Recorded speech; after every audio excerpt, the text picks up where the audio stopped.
नमस्कार दोस्तों।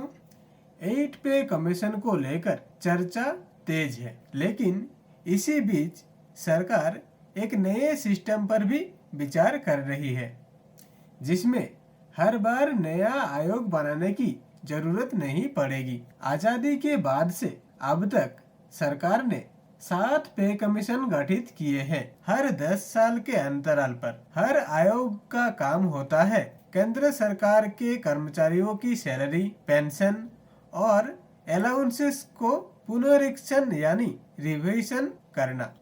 ये प्रक्रिया काफी लंबी होती है, जिसमें आर्थिक स्थिति, महंगाई दरें और सरकार की राजकोषीय क्षमता जैसे पहलुओं पर भी विस्तार से अध्ययन किया जाता है। लेकिन इसकी सबसे बड़ी चुनौती यही है कि रिवीजन हर 10 साल में एक बार ही होता है। इस बीच कर्मचारियों की सैलरी महंगाई के हिसाब से पीछे रह जाते हैं और डीए यानी डेयरनेस अलाउंस के जरिए कुछ हद तक कॉम्पेंसेशन दिया जाता है। फिर भी जीवन यापन लागत बढ़ने की गति को देखते हुए ये मॉडल धीरे धीरे आउटडेटेड माना जाने लगे हैं। अब बात करते हैं पीरियोडिक रिवर्सन मॉडल की, जो एक नया ऑटोमेटेड और रूल बेस्ड कॉन्सेप्ट है। इसमें सैलरी रिवीजन किसी आयोग की रिकमेंडेशन से नहीं होगा, बल्कि पहले से तय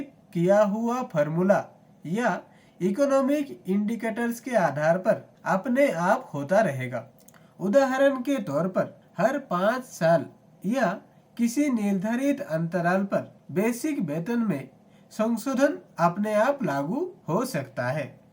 ठीक उसी तरह जैसे डीए साल में 2 बार बढ़ता रहता है। इस मॉडल में फ्लेक्सिबिलिटी ज्यादा है, क्योंकि इसमें डिसीजन किसी समिति या गठन या रिपोर्ट सबमिशन पर निर्भर नहीं करता। सैलरी, पेंशन और अलाउंसेस का रिवीजन प्री डिटरमाइंड रूल से होगा, जिससे ट्रांसपेरेंसी और प्रेडिक्टेबिलिटी दोनों बनी रहेगी।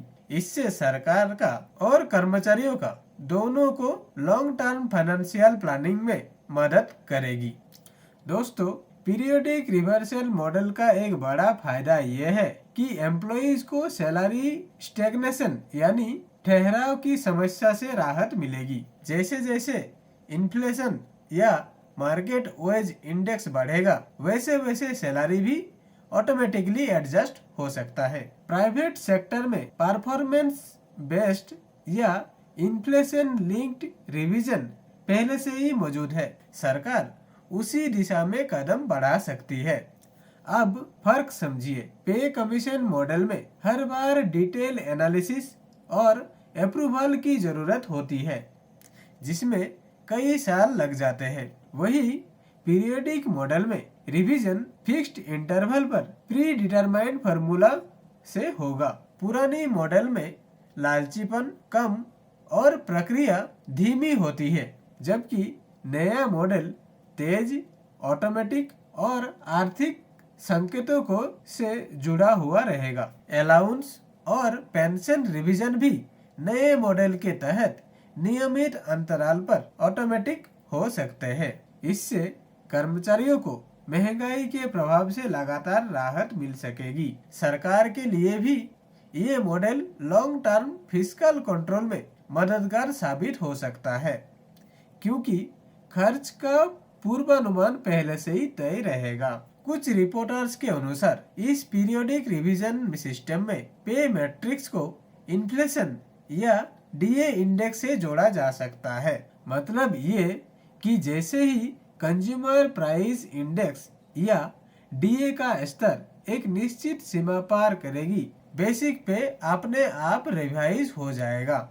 इससे नए पे कमीशन की आवश्यकता खत्म हो जाएगी और प्रोसेस ऑटोमेटिक चलती रहेगी। हालांकि ये मॉडल अभी विचार के स्तर पर है, लेकिन नीति आयोग और वित्त मंत्रालय दोनों इस दिशा में संभावनाएं तलाश रहे हैं। लक्ष्य है कर्मचारियों को समय पर वेतन संशोधन मिले और सरकार पर अचानक भारी वित्तीय बोझ ना पड़े।